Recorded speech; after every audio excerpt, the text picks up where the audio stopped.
Hello, Dr. Wardo, Aaron, how you doing? Hey, good man. I was thinking that now that we're gonna have you guys doing the California, we probably have to do a vote to see which intro music we're gonna use. Then we can have like a West Coast. We're gonna get Snoop Dogg to do ours. Yes. Hey, Yeah, custom made. yeah. I'll have to find which Easy song is okay for work. Yeah. So welcome everybody to another special live stream for the Central Mafia. So we're very excited to have everybody join us.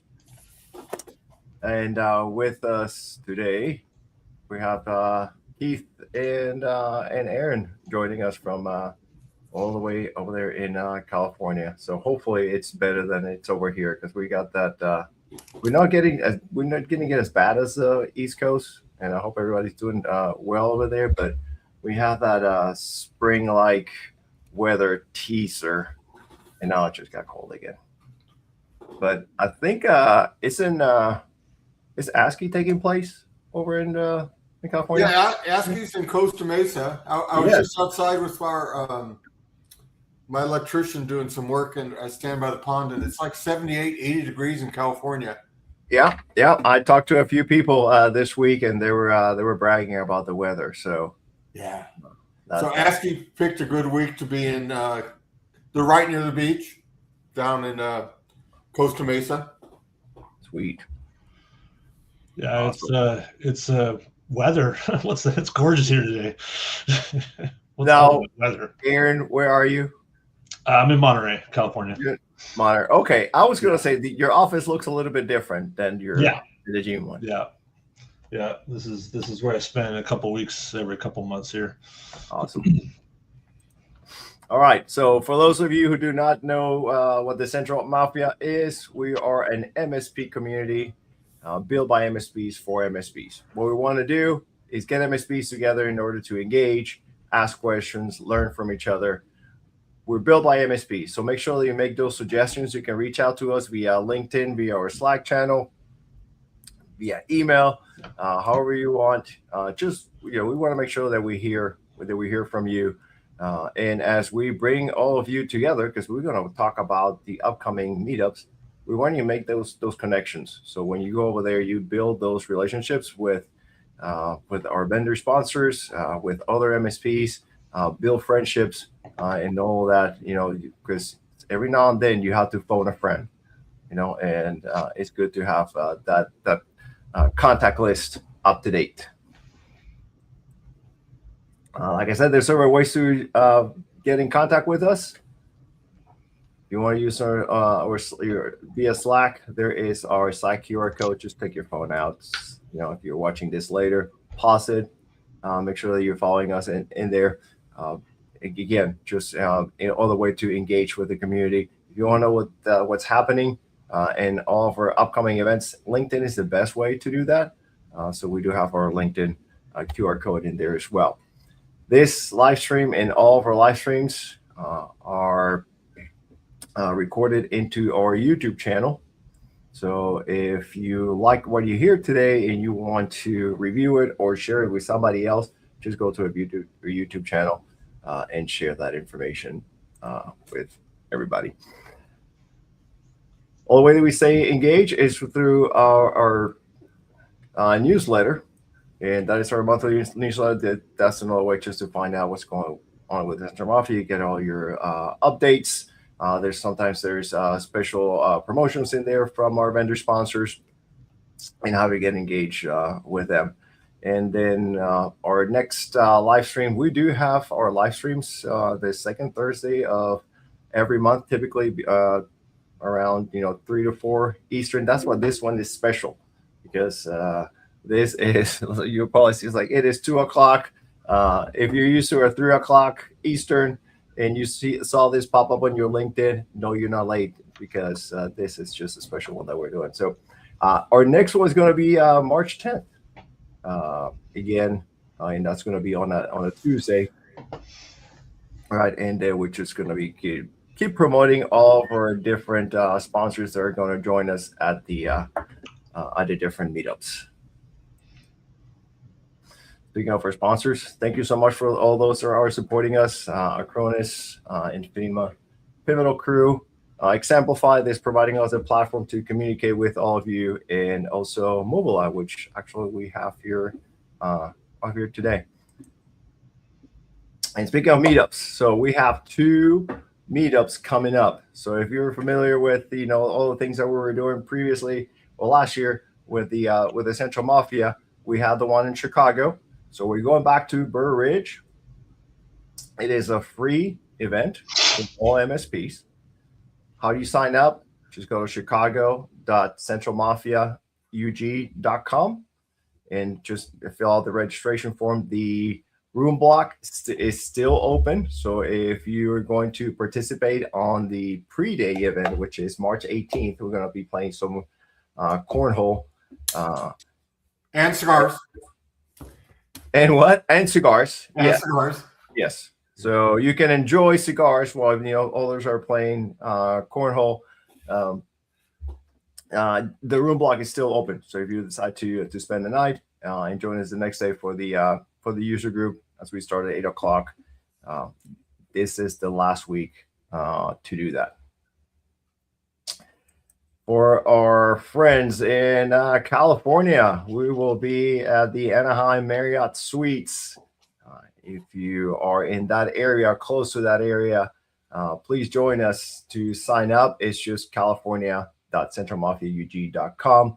Just register. There's also a room block in there because we do have the networking event the night before on the 15th, and then you can join us the next day, and then you'll get to Keith, you'll be in Chicago, right? Yes, definitely. And then so you'll get to Keith over there. Aaron, are you able to make it to Chicago? I know you're trying to figure out the. Mm-hmm. Yeah, I'll be in Chicago as well. Awesome. So all 3 of us then will be in California. So if you're from the West Coast and you want to experience the user group, just come over and join us again. And I'd like to point, it's a great time for you our first meeting back up in California. So it's a great time to come and help form the group and kind of guide where we're going to go and what we want to discuss and what content will be and how we could make it really support each other and support our businesses. So I think it's a great time for you people on the West Coast to come help Aaron and I get this thing off the ground and be productive for all of us. Yeah, absolutely. All of our advisory council members are all MSPs, so we'd love to have that California advisory council to bring all those ideas, because cannot do it without everybody's help and feedback. Okay, so speaking of cornhole, thank you, Moovila, for being with us today. We have Louis today talking about building project templates and creating standardization. I saw that, and I really get passionate about process and try to make it standardized as much as we can. So when I saw it, I was like, oh, this is going to be fantastic.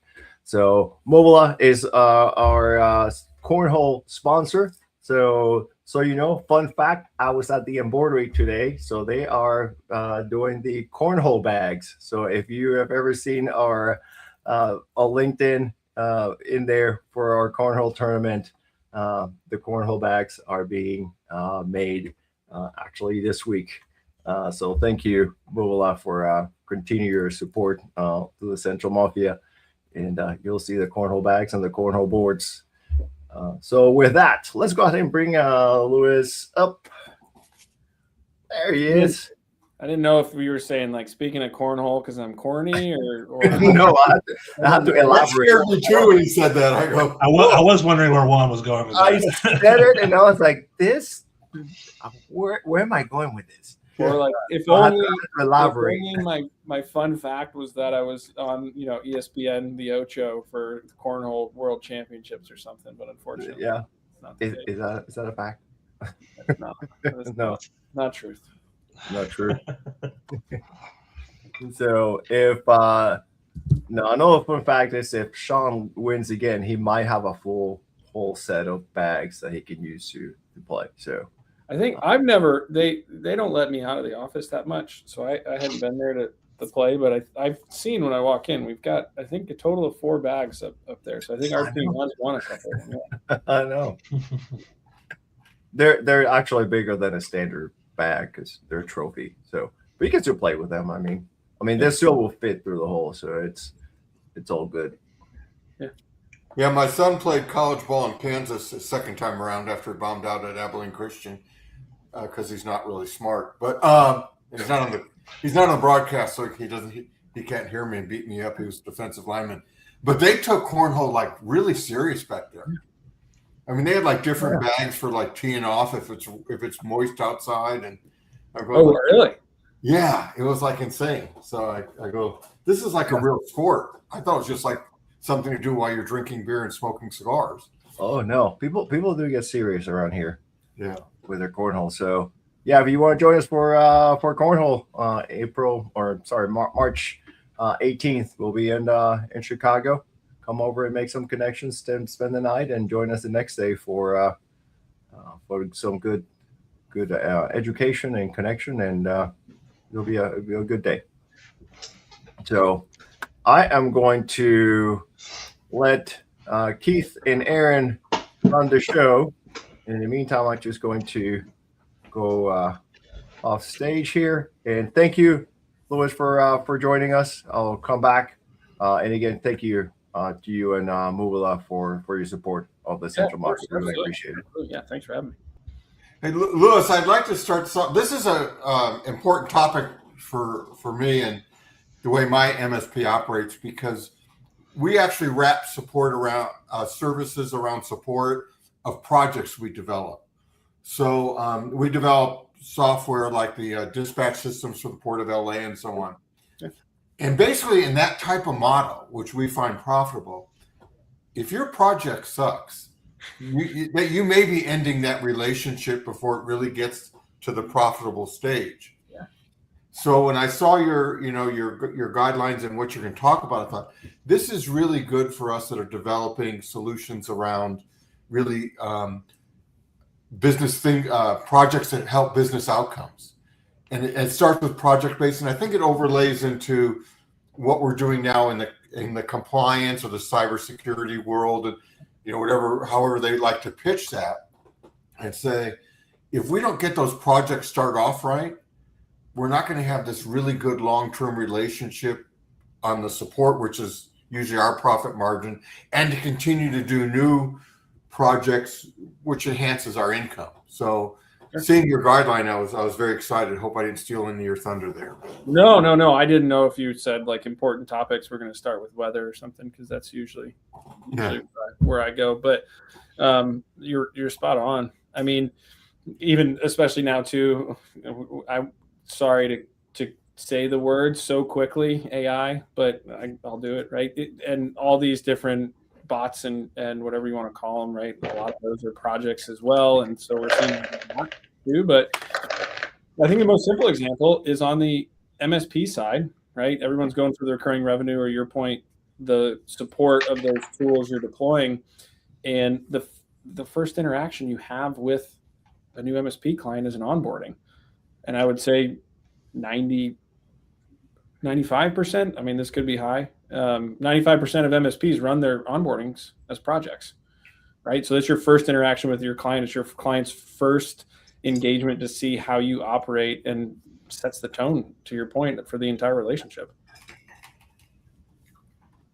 Yeah, and I really think it, I come from being the elder statesman.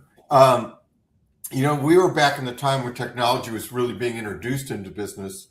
And I think the same holds true today. Unless you build the confidence to where your system's going to be stable, dependable, and give them the business outcomes, sure, you never get full buy-in. No. Without full buy-in, you have ongoing support issues continually. Mhm. So I think that buy-in piece and the ability for you to come out of the gate showing we kind of know what we're doing, we're organized, we've listened to you, we've established the correct scope, we have checks and balances in our project plan, and we have checkpoints so that we all move on in the same direction. Yeah. I think it's the courtship to a good marriage. Yeah, I could not agree more. I mean, it's everybody's had it. Everybody who's on here, and you guys included, has managed a project at some point, right? Everybody gets thrown into it. Nobody wakes up when they're 6 years old and they're watching a baseball game and they go, I want to be a project manager when I grow up. Right? Everybody just falls into it. That's the way I fell into it, right? I was in the manufacturing space and I managed all our customer relationships, and we did some acquisitions and we had some plants. We were adding some facilities and automations and whatnot. And I was the primary one communicating to the client where we were at in those. And that's how I fell into it. And it to your point is it sets the tone for you to go in and show that you're organized. And what we talk about this a lot on the Moovila side, give yourself a starting point, right? To your point, like fake it till you make it a little bit, right? To that point of we all kind of fall into it, just be organized, give yourself some sort of template, show, hey, we do this first, we scoped it this way. Our scopes translate into our work breakdown structures, all those types of things. There's so many different parts that go into it, and it's so important. And until you live it and you see the difference of managing, interacting, working through a project with a good plan versus a bad plan, I mean, it's night and day. Yeah, it's also, you look at the way to expand our business is to move from being a cost center. Usually technology is part of, IT's under accounting or one of those places that really doesn't belong to, but it's considered a business cost. And if you move to successfully managing projects, you can start getting sponsorship from the individual silos within a business to where an integral part of the ongoing business. Like an example, we dispatch all the longshoremen at the ports of LA, Long Beach, and on the West Coast. We're not an operational cost anymore. You have to have that dispatch system to do business every day. Yeah. And so it starts becoming, we're not on the chopping block as economic cycles change, because the job doesn't get done without the system we develop. But that all starts in a fundamental good project, building the case, building the right system, and then being entrusted to do other projects for that entity because you've done the other one so well. And all of a sudden, you've kind of spread your tentacles into all the different parts of the business, and you have different managers fighting for your budget. Mm-hmm. I know it sounds a little self-serving, but you're going like, it's not me asking for new machines, it's sales, and they need them to sell. Yeah. Or it's accounting, and they need them to bill. Yeah. And so I think it helps us. And even as we get into, everyone's talking about AI, as you brought up earlier, compliance and cybersecurity, you're going, this is a project they're asking us to do. So it's out of their budget, not ours. Yeah.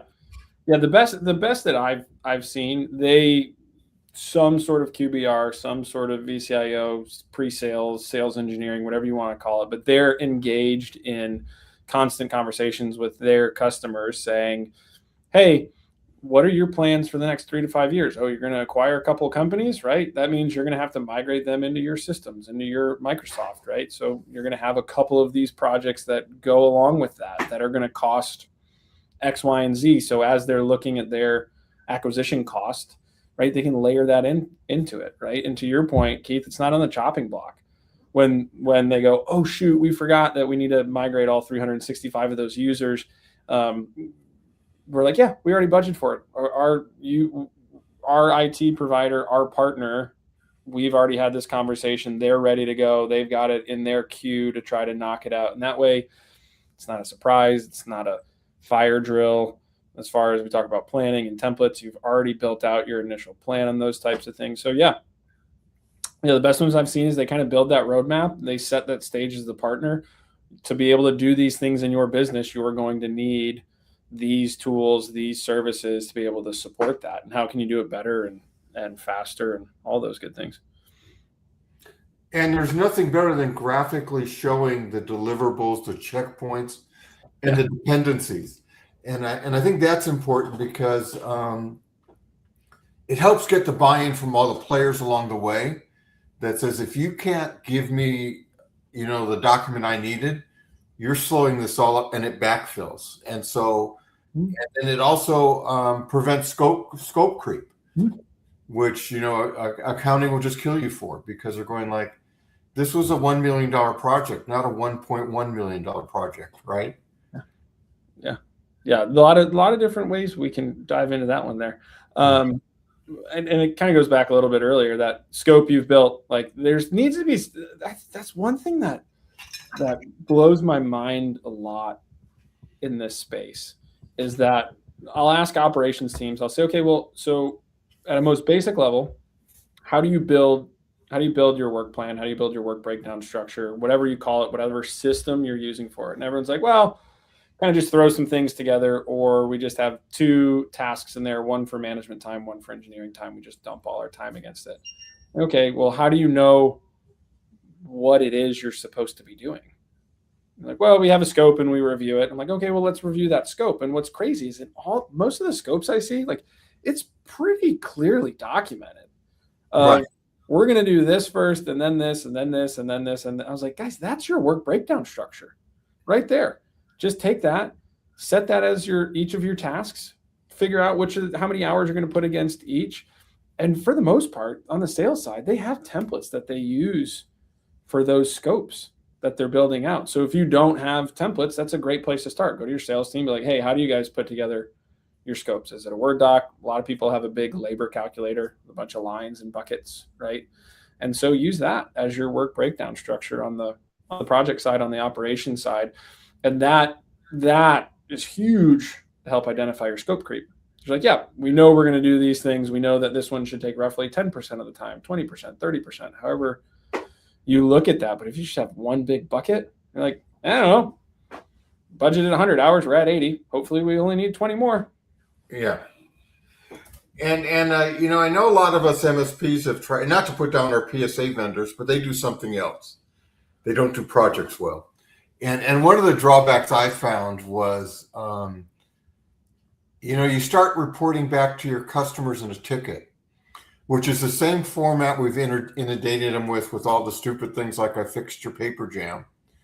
And we found that those tickets, project tickets, which need to be addressed, get ignored because of the volume of service tickets and the fact that they look the same, and people go, oh, that's just printer jam or something dumb. Sure. And then and there wasn't really a way in the PSAs, at least in the time I've been using them, that really show that it's more of a team effort. A ticket's kind of a one-on-one. You called me, I fixed your problem. A project has so many other dependencies and team and scope, and it really doesn't fit in well into the PSA, because I may have 4 other vendors that I need to coordinate with. It's like, when will these things be delivered so I can do this phase? And you really have to go out of the scope of the one-on-one relationship to manage a project. Yeah, and a lot of that too is how you as an organization define what a project is, and being clear on that in general, right? You might have the service agreement, and to your point, Keith, you guys are maintaining that software for them to dispatch everybody, and they come back and they're like, hey, wouldn't it be super cool if we could, I don't know, put geolocation on everybody's phones and be able to see where they're at in real time, and then know if they're not at work on time and create their time entries? And you're like, yeah, that would be cool. That's not part of our standard service that we're going to provide for you. That's an extra project, right? So being able to define like, hey, this isn't just a one-on-one interaction, to your point. This is something out of scope of your agreement, your managed services contract. And so knowing how you define what a project is, and then at that point saying, okay, is a project something more than 8 hours of work, more than 10 hours of work, more than 20 hours of work, whatever that is. And the other point too is it multiple resources, right? So this is going to take an on-site engineer, plus a remote engineer, plus I've got a cabling vendor that I'm going to bring in, plus I've got to wait for construction to be done, all those different things. And you alluded to it a little bit ago as well. To be able to show that to your customer and show a detailed breakdown of those different phases and those phase gates and those milestones and deliverables throughout, they look at that and they go, oh yeah, this is going to cost some time and some money and some effort, and I'm willing to pay for this. Instead of you just going, yeah, we're going to do this thing for you and it costs $10,000, they're going to be like, how? What? How? Show me. What does that look like? Right? Even if it's just as basic as just high level bullet points of what that plan is, it's just easier for people to understand and accept that it's going to actually take time and cost money. And it feels good to check a box. I'm the biggest box checker out there. I'm cornhole. This is bad. But like personal life, my to-do list, right? Like I've got it set. So like, yep, I'm checking this box down. It's the same thing with projects. Yep, we did this. We hit this deliverable. We hit this milestone. Yes, we agree. We're on the same page. We're ready to go into UAT, whatever that next phase is. It's super important to be able to show that to your customer and for yourself too, to keep track of where that's at. Yeah, and especially when you have like an enhanced a need for an enhanced communication hub, where the PSA kind of falls short. Is there's probably a lot of participants in a project that aren't really team members, that aren't really dependencies, especially if you're doing it in a larger vendor where you just have here's a series of managers and accounting people that are just overlooking this all the time. And it gives you a different, doing it correctly. And I found in my times, if you do these projects correctly, it opens doors to higher management than you're used to dealing with just as a IT service provider.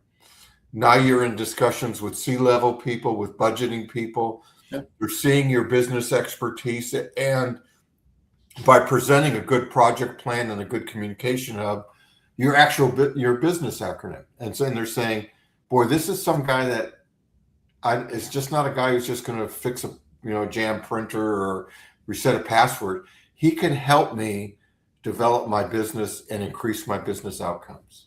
Yeah. It's again, it's something that usually people are paying for outside of their normal services agreement. And to get approval on that, you've got to go, to your point, up or to a higher C-level or somebody, they're going to sign off on that. And that person is going to be all over you to say, was it done on time? Was it done on budget? Show me the ROI on that, right? I mean, we see it all the time as a software vendor. And to your point, we're in addition to the PSA. So leaders are saying, okay, well, show me how it's going. Show me the ROI on that. When they're spending money on it, you've got visibility to it. And to your point, everything's an opportunity. You then show that you can execute that on time, and they say, oh, wow, these guys really did increase our throughput this much, or they got, wow, we really did save this money. Let's go back to them and talk to them and say, what else can you do for us that can help us? Right. And such a unique perspective that you all have as MSPs is you have so many different clients in different industries or focused in certain industries, and you're working with one client over here and they say, well, we're trying to solve this problem. You say, well, we solved it this way with this other client, this other industry. What if we change a couple of these things and tailor it towards you? I mean, that's just invaluable to be able to say, we've done this before. Yeah, we found also as you build the projects and really develop this closer relationship, you actually change your reporting structure. Normally, QBRs are based on things that no one cares about, and I'm probably offending a bunch of QBR vendors, where you go in there and give a scorecard as I closed 100 tickets for you this week. And when you develop the projects that are really aligned with their business, you're going, now I could develop my QBR and how I really help them enhance measurable business outcomes. So when we deal in the hospitality industry, I go back and in my QBR report, we cut down the check-in time at the front desk to under the 5-minute goal. And if you're involved in hospitality or travel a lot, 5 minutes is the threshold you're willing to wait for your room. And they found that out and so you're going, the customer doesn't really care how I did that and how many tickets it took to. All I say is, I've met your business objective. You learn those things by developing the projects with them and doing these enhancements. I think you also find out that you're involved in everything the customer does, and you're not missing opportunity now. You know, how many of us have had a client that all of a sudden there's another almost competitor of ours maybe implementing an ERP or something in our, you know, in our customer going, well, why didn't I get to do that? Oh, I just thought you were the fix-it guy. And so, yeah, I'd like to see, you know, learn more about how you really help MSPs improve with your software, your templates, and how that looks for us, and how that lives alongside our PSA world. Sure. Yeah. Yeah. So we and not to go too far into the salesy side of things, and so cut me off if I do go that too far there. Say, hey, none of that. But so Moovila has been around for 10 years in the project management space. And so our platform is built around PMI, the Project Management Institute, and what they consider best practices. So we all know things go wrong in projects, and that's why there's project managers. That's why there's project management tools. And so our big thing is early indicators on, hey, do you have, to what we've been talking about, do you have a good plan? And then as that plan is starting to be executed and delivered, how are we looking, right? Are we going to be on time on that project? And on time, just a little asterisk, could go down this path for a while. On time's so important, and in the MSP space, and even all projects, a lot of people have a hard time with it. But that's what opens the window for things to go wrong. So that leads to scope creep and all that sort of stuff. So that's where we come from. And so we got into the MSP space about 3 years ago, and we've learned a lot for sure. And the way it happened is somebody came to us and they said, hey, we use this thing called ConnectWise. And we said, well, that sounds cool.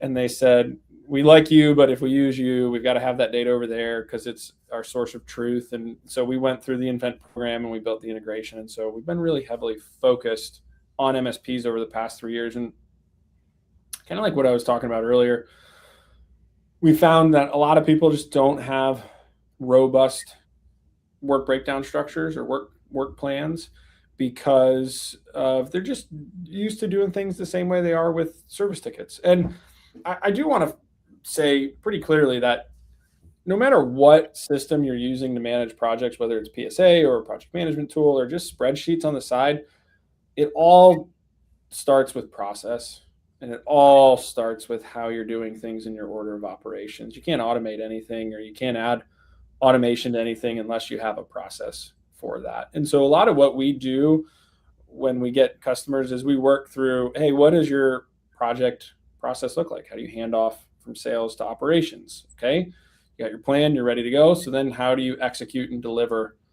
on that project? And we have things in the platform that help enforce those things. And we will take some stances too. We'll say, well, if you're not going to do that, you aren't going to get as much benefit out of this. So why don't you just do that in your PSA? And I don't mean to sound harsh on that, but it's what's fair. So a lot of what we see and a lot of when people come in is we go, okay, well, how are you handing things off? And do you have a lead time you're communicating to customers? And I think one of the biggest wins that MSPs can get, or anybody doing projects can get, is you start all projects the same way, no matter you have that documented or you realize. But there's always some sort of handoff to an operations person that's doing some sort of review of a scope and building a work plan. There's typically always an internal kickoff meeting where you meet with the account manager and some engineering folks on your side to say, here's what we're going to do.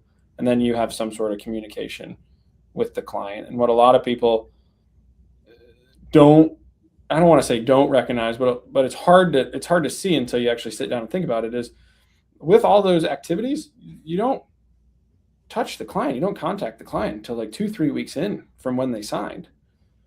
And even what we talked about earlier, establishing that cadence and that relationship and communication, that customer's sitting there for 3 weeks and they're like, I just signed a deal for a bunch of money and I haven't heard from anybody, kind of deal, right? So setting in however all projects are going to be different. I understand that, but start them all the same way, where you say, okay, week 1, I'm reviewing my scope and building my plan. I'm also sending an email to my customer to say, hey, customer, we got your project. We're excited to work with you.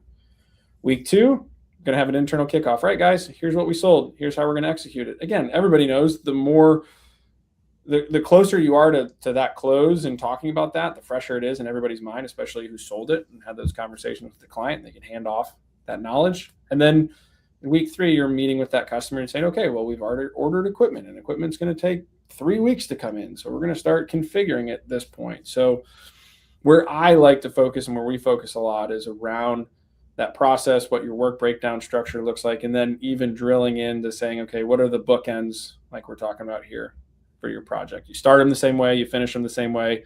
Of course, that meat and potatoes, the delivery in the middle, that's going to change based on the type of technology you're deploying. Yeah, that's, it's an interesting thing. A lot of the people in the mafia and even most MSPs are smaller organizations. Yeah. And as I've talked to some of them, kind of helping them just because I'm old, not because I'm smart. But, they say, what were the successes in your business? I said, one of the hard things to do is to get your customer to pay for these different skill sets when they see that you have this smaller agency or practice or company, whatever you want to call it.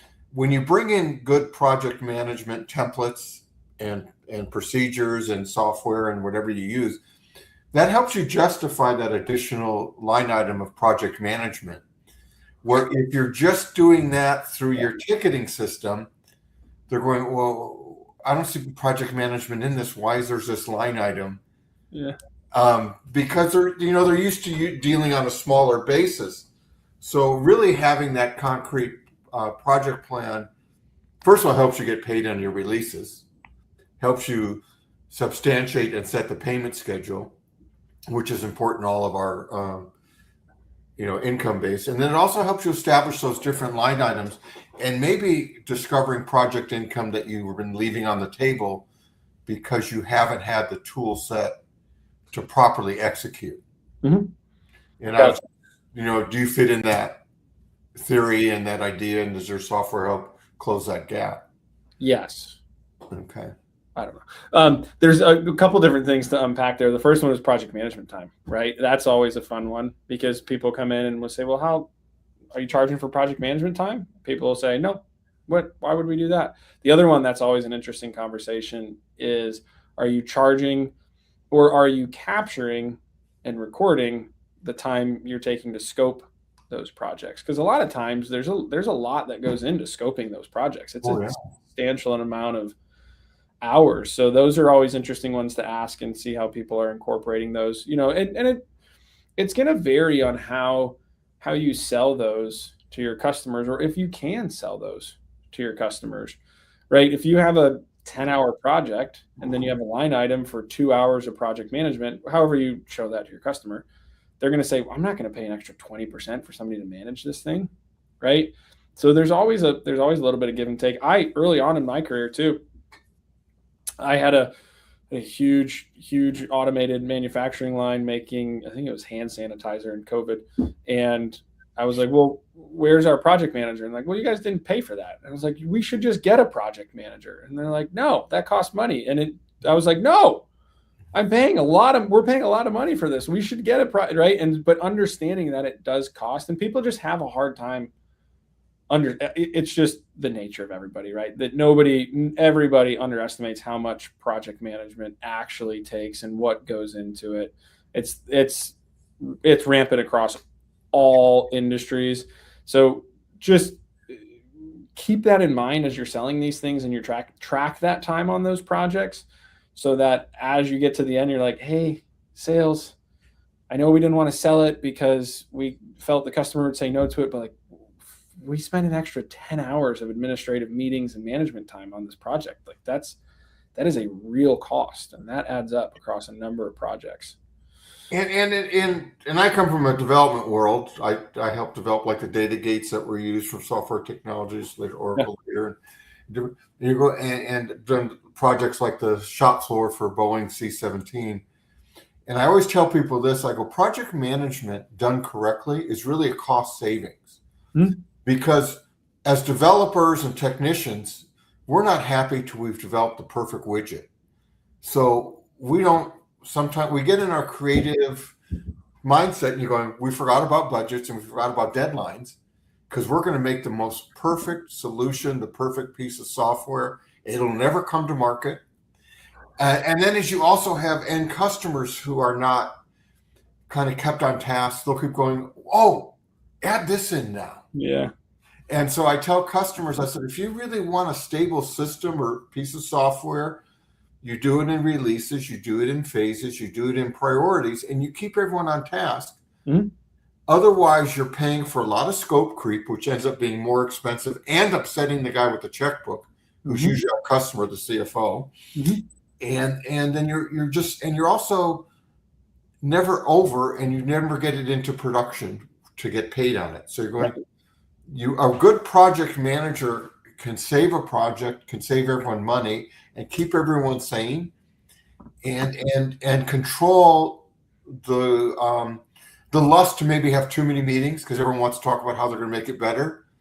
And we found that project managers, which don't cost as much as software developers and coders and DBAs, they're saving you money because they're that buffer that your guy's not calling the software developer, stopping him from coding, mm-hmm. and having him listen to that you want a screen pink instead of orange.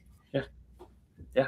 It's the same thing for MSPs too, that are doing more IT projects, right? Your engineers, you are paying them to do the hard, difficult things, right? To configure these, to install these things, to develop these tools and whatnot.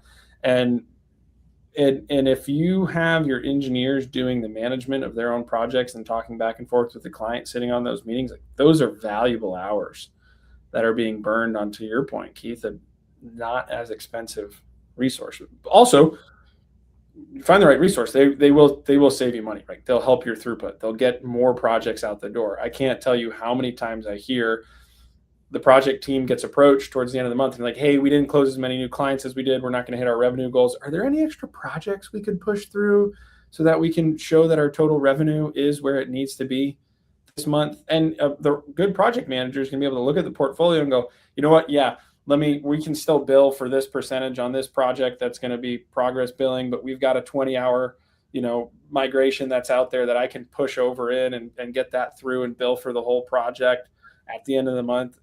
If you've got a good manager that can manage your portfolio and look at things like that, a couple months, they'll pay for themselves for sure. And having those project discussions instead of technical discussions with your customer.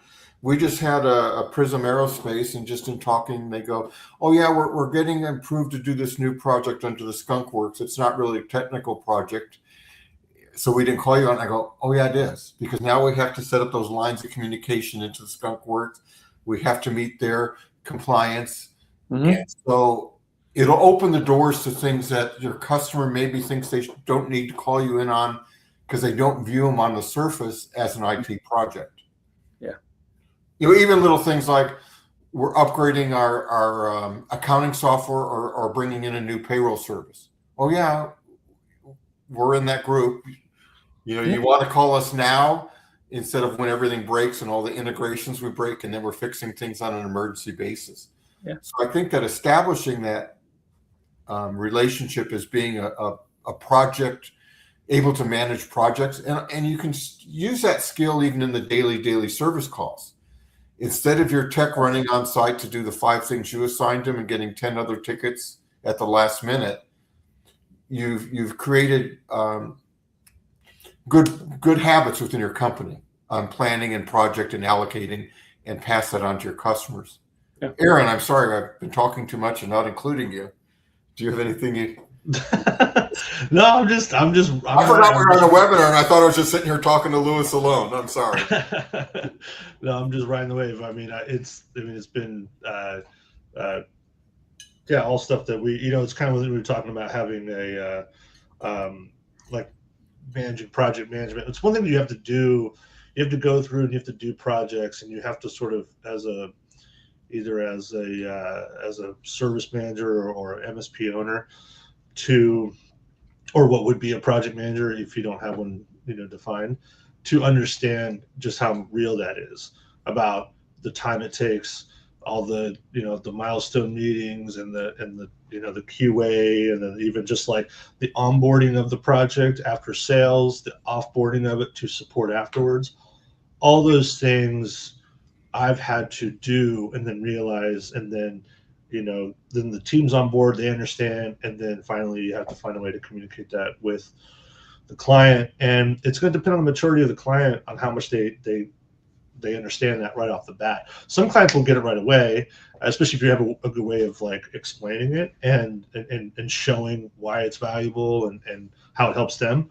But sometimes you run into, what's that for? Why am I paying this extra few $1,000s on this project? And it's like, we learned in the past to try to like deal with that, if you want to call it an objection, but that concern, before it comes up after they get their final bill or their final quote or something like that, because you don't want to get into some sort of mismatch, and it takes the attention over to price and away from value and the whole purpose of the project. So because I was actually just we're talking about templates and sales and everything. I mean, that was kind of one of the things that I and you've gotten into it some, is like that's a beyond execution and quality checking and everything like that, and managing resources, which I think comes a little bit more naturally. I think selling a project that's properly scoped, that has a good profit margin at the end, that is the boss level of doing projects on a consistent basis.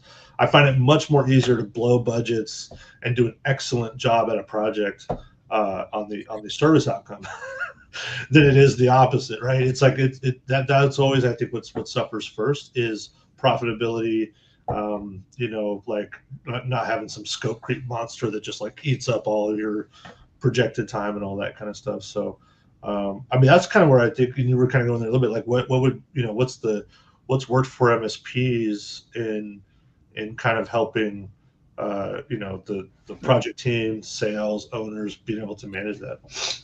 Yeah, you make a good point of like the handoff from sales to operations, and of, hey, this is what we sold, this is what we're going to deliver. Even as basic as, and you say like planning towards a specific margin, I'll ask people, be like, oh, well, we're budgeting our project. And I'll go, okay, what do you mean by budget? Do you mean by hours? Do you mean by dollars? And most everybody just says hours, right? And people cost different money. And I understand their sensitivity of who can see what and where we share costs and all that good stuff. But I think understanding on the sales side, hey, we think it's going to take this many hours and we're going to bill at this rate, whether or not it's a T&M project or a fixed fee. This is, I don't want to say confused, but I'm just like, there has to be some level of clarity of, we sold it at 100 hours and we're billing $200 an hour, versus we sold it at 120 hours, but we think it'll only take us 100. So we built in 20 hours of fluff or margarita fund or for Keith's cigar fund, right? And there has to be that communication between sales and ops, and that's fine. Or even the reverse of that, of like, hey, we know it's going to take us 100 hours, but we're only charging the customer 80 hours because we want to get the reason we're going to take this a lower margin. Like the quantity of hours should never change. In my opinion, the bill rate is what changes and goes up, because this is how long it's going to take you, and that's what you're going to budget against, whether or not what margin you're going to take. But however you handle that, let operations know and go, hey, you think it's going to take this many hours? We sold it this way because of the customer is finicky, and this is what we were to get through. So as you're managing it, as you're tracking it, this is the goal. Let's see where we land on this thing. And I don't see that often.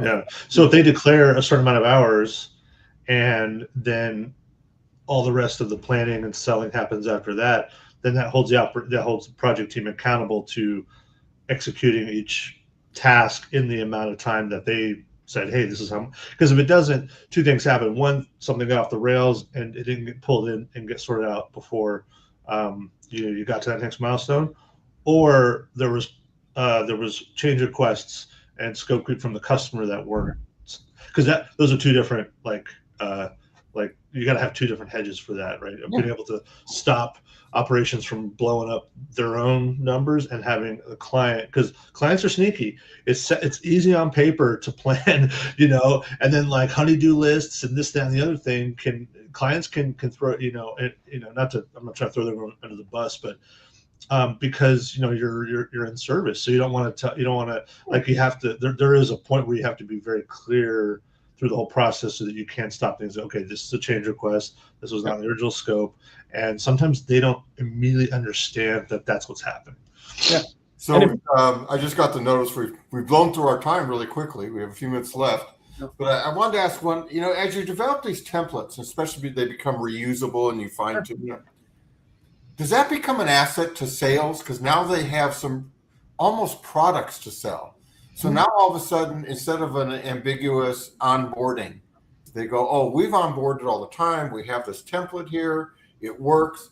I know it's 100 hours at whatever your hourly rate is. And they just go out there and say, onboarding is $5,000 and we're experts at it. Mm-hmm. And here's what to expect. So the sales cycle becomes easier and the turnover becomes easier because now we are all working within a procedure. Sure.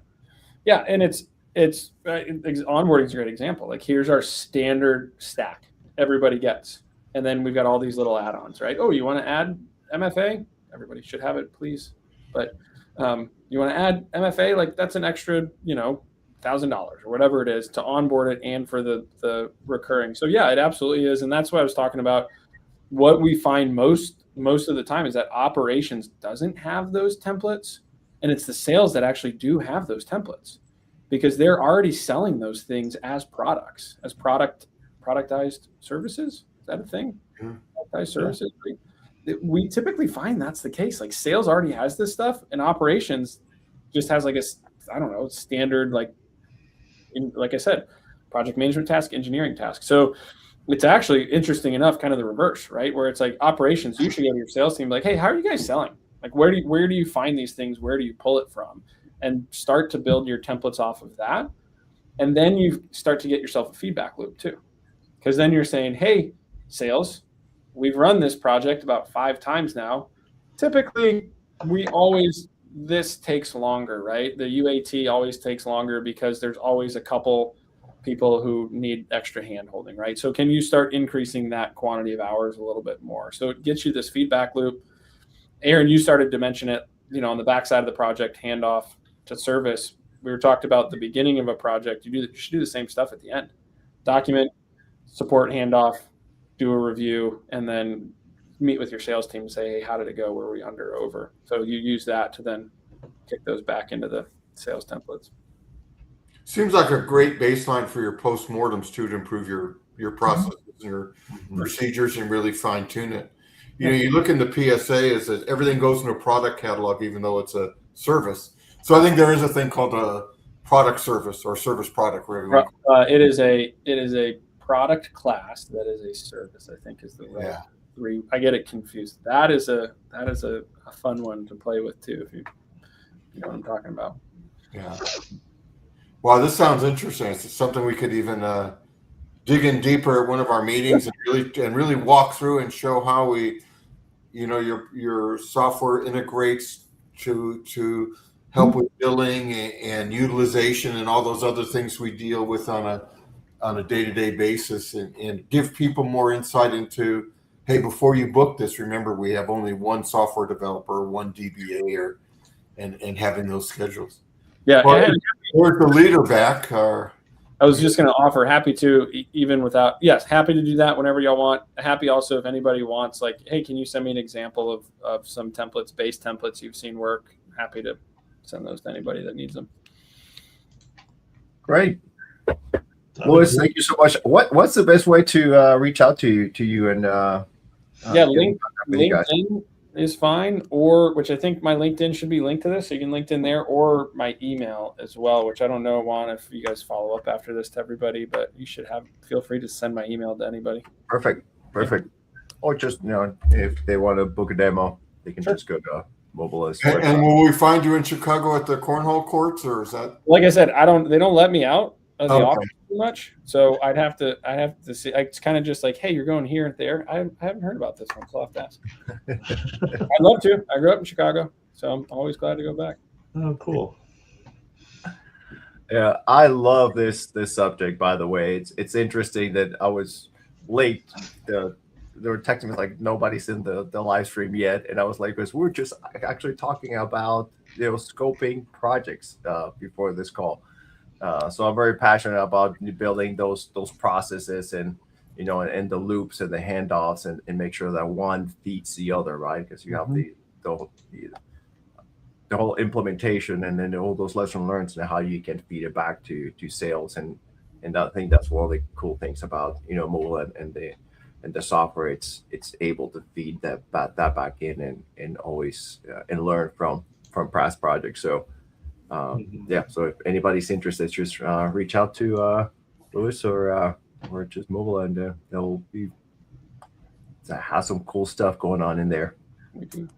Cool stuff. Happy to help. Happy to talk through anybody's process too, whether what PSA or tool you're using. As you can tell, I'd love to talk about this stuff, especially if we get into like finances and margins and fixed fee versus T&M. I'm one of those people that finds it extremely fascinating. So happy to help. Happy to have any conversations, and appreciate you guys having me on here. Great. Yeah, man, Absolutely. Appreciate you. And It's only my second show, so we're rookies. So Juan's been teaching us how to do this MC thing. Well, I'm trying to learn how to use Livestream. I noticed that at the beginning, I like jump in and out on accident because I was trying to do something. So learning the tool, and so I decided not to touch anything anymore until last minute here. So thank you again, Louis, for sharing. Keith and Aaron, thank you for hosting and driving the conversation, and for everybody out there, we will see you here very soon, just in a couple of weeks over in Chicago on March 19th. Again, it's a free event, and April 16th over in Anaheim. So make sure that you register, you come over and join us and have these types of conversations, right? Not only with the with the vendors, but other peers that are able to share, and you'll be able to learn all these tips and tricks on how people are doing things. Cool. Awesome. Thanks again, guys. All right. Thank you. All right. Take care. Bye-bye.